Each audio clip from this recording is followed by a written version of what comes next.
Hail to the Eagles, man. We're squarely in the playoffs. We were already clinched, but we have the NFC East under lock. We're the champions, but that's just a stepping stone. Locked into the number 2 seed. We're not going to win the number 1 seed unless something, you know, drastic happens. I think we're locked in, so it doesn't matter. But only our week a super wild card opponent to be decided with the number 1 seed. Who will it be? The Packers, or will it be the Washington Commanders? That's besides the point. We're glossing past the Cowboys, the Cowbums, the Cowgirls, whatever you want to call them. We swept them this year, 75-13. I mean, it has been tragic on their end. And yes, I get they didn't have Dak Prescott for either matchup, and they were missing a slew of guys. But so were we. We're on our second and third backup today, but things went swimmingly, and we thoroughly dominated them. But it looked different in the early going. But man, we pulled through, pulled it out, pause, and walked all over them boys. So let's get into it. What's up, it's your boy Cintron. Come back into another analysis video to kid you not. That's my real name. The final score, 41-7 at home. The Philadelphia Eagles dominate thoroughly, utterly, and without any mercy. The Dallas Cowboys dropped into 7-9. We progressed to 13-3, and also Saquon hits that 2,000-yard mark in 16 games. With we'll see if he hits the 2,100 mark and beats the record. It'll be in fewer carries most likely than Eric Dickerson. Even though he had 17 games, it'll still reflect that he did it in a respectable manner. But anyways, let's get to first of all the breakdown of this matchup. So the Cowboys started this game out on offense, and they went down and they were pushing, they were driving, and then we put a stop to that drive with your boy CJGJ picking off Cooper Rush, returning it 70 yards for the touchdown.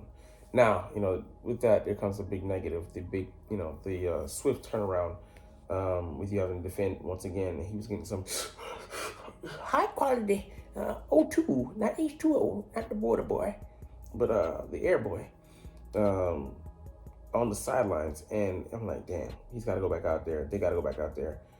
And sure, lo and behold, I'm like, the bad, feeling that I had. They drove the length of the field.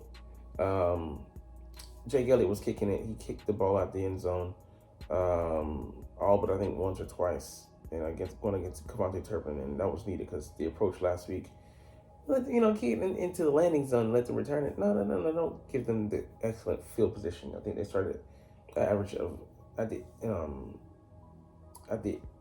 38-yard on average.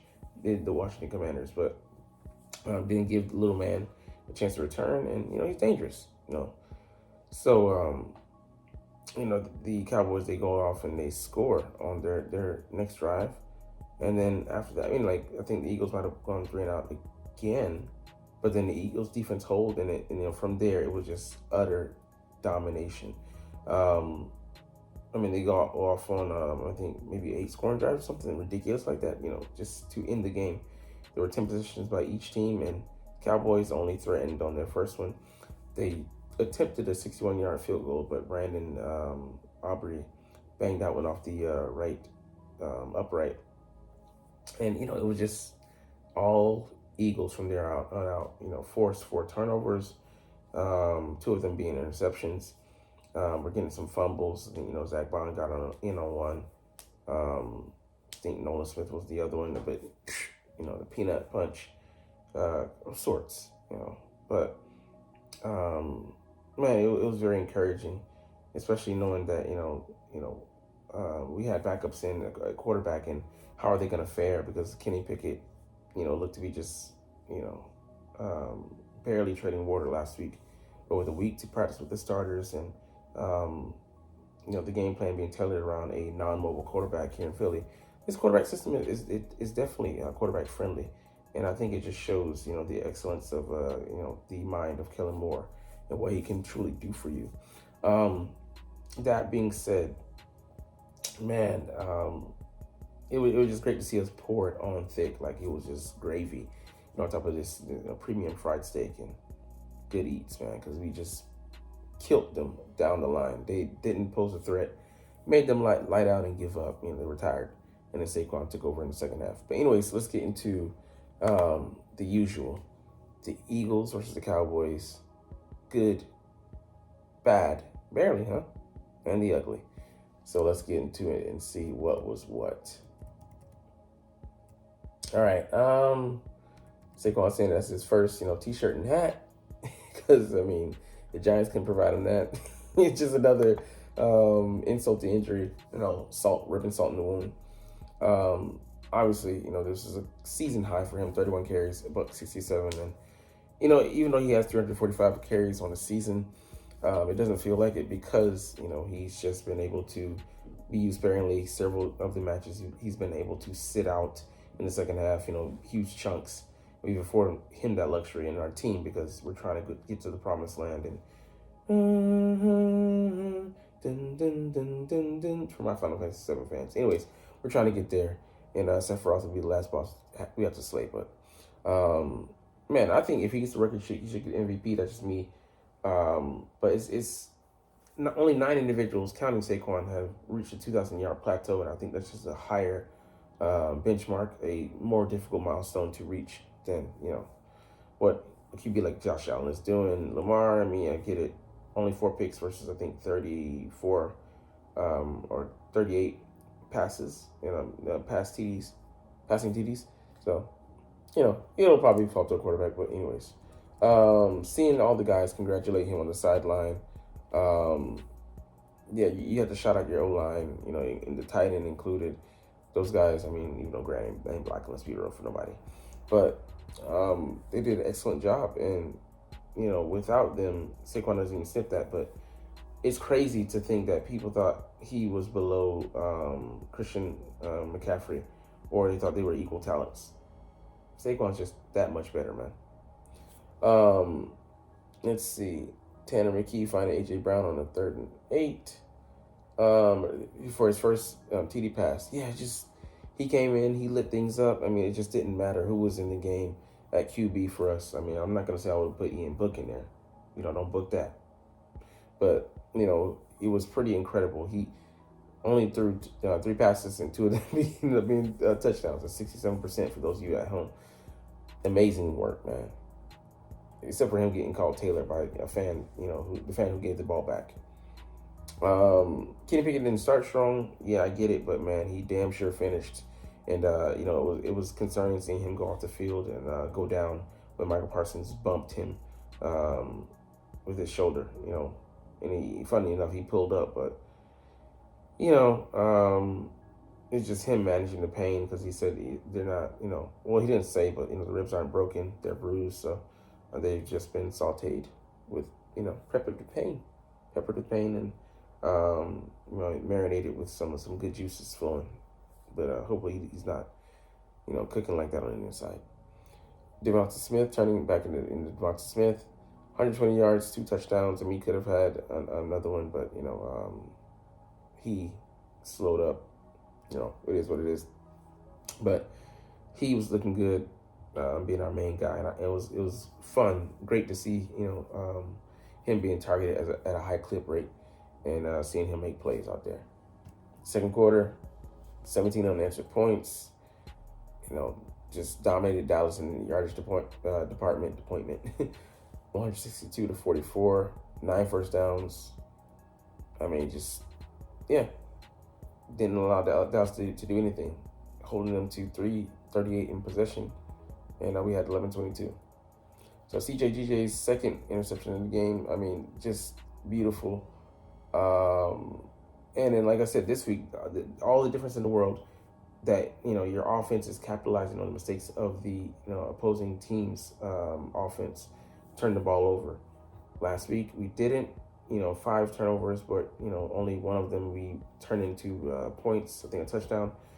And the other one's really just meager points. And I think maybe 13 total points or 6. Forget which number, but, got to do much better than that if you hope to win a game. And it doesn't matter how many times they turn the ball over, how many times you make them pay for it. because otherwise they just get off with 5-finger discounts on 5 picks. But yeah, man, CJ picking that one off and then returning it as well, made the big difference. Then Oren Burks playing in place of Nakobe Dean, forcing a fumble, and that's how you do it. When the guy goes down, next man up, and Nakobe's been a hard guy to replace this season. I mean, he's just played excellently, and I'm happy to say I was wrong about him. I claim that, no shame in my game, no hiding. But I hope he is not out for the long term with that abdomen injury. I hope it's something that he can just sort of mend on the go, or kind of just treat each week and get in there and do his job. But he's a big piece, man. But Oren Burks gives me confidence that we're not going to totally sink the ship with him out, that him being Dean. He forced a fumble, huge. The Eagles started drive, Pickett went 6 for 6 on that one. I mean, it's just like awesome, I love the drives with him and him and McKee just leaned heavily on Saquon. He was just key in those drives, just huge. Calcus Harris adjustment on that one-handed snag in the second quarter, 34-yard catch. He goes up, runs this route, runs, I think it may be a deep out, and then turns back up, snags the ball, and comes out with it. One-handed catch, man, just beautiful, man. For all his, shortcomings in the run game, pass blocking, he holds his own as a Dallas Goedert replacement in the passing game. Kenny Gainwell's 36-yard kickoff return was huge, man. He had another huge return in the game, and they kicked it short, and he made him pay for it. And the kickoffs, what do you call it? Yeah, it was good to see that we took a different strategy, and we weren't going to let Kevontae Turpin control this game in the least, and avoided him. Sometimes that's the best thing to do. The bad cornerback there, so getting burned by Cooks on a 3rd and 9, 22-yard catch. For me, that's not the big one. I would say not the big one, but Quinyon Mitchell I wouldn't say bad, but it was just like we gotta do better. Him, on that stop route that what's her name, Cooks ran 15 yards on the sideline. I'm like, damn, Quinyon. And then he to compensate for that, he overcompensated and gave up the touchdown in the red zone to Jalen Tolbert. I'm like, gotta be better than that. But he'll learn from it, see it on tape, and see where he made a mistake. He really makes the same mistake twice. So Sidney Brown being ejected, cool. Yeah, Brown had to make it a point to take that dude down. I wish he would have walked away and just chided him. That's where he could have gone to CJ and went for the mental. Actually, it's funny, you saw CJ consoling him and trying to prevent him from further getting in trouble. Hey, take your L, go to the locker room like I did last week, and learn from it. So hopefully Sidney does. He's a young player. He plays with a lot of fire, and he's a tone setter out there. He's not going to take bullshit from anybody. I love that side, but you got to rein some of that stuff in. The emotions are running high in these matchups. It's physical, a mental battle, but the mental part aside, you got to take accountability for your actions and don't hurt the team. So let's just say that happens in a different match, and we need you somewhere down the line, and you're not available.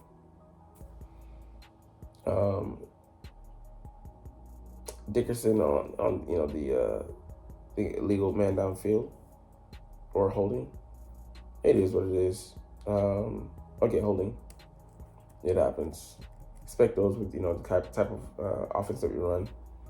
Eagles first quarter. We got out the gate slow, and it's emblematic of, I think, who we are at this point in time. But we'll see if those come back and hurt us in the playoffs. Hopefully, we are able to weather the storm, but it could get bumpy. All right, the Eagles' second defensive series. They allowed Rush and the Cowboys to enter it's something we said, for us adjusting, and I felt like it took too long, but I'm like, it's just, Vic's filling out period. I mean, he needs some time to, use his sharing gun to naturally just adjust. And then, from there, locked in. And then Nolan Smith's holding call. I'm like, it happens, but we can't.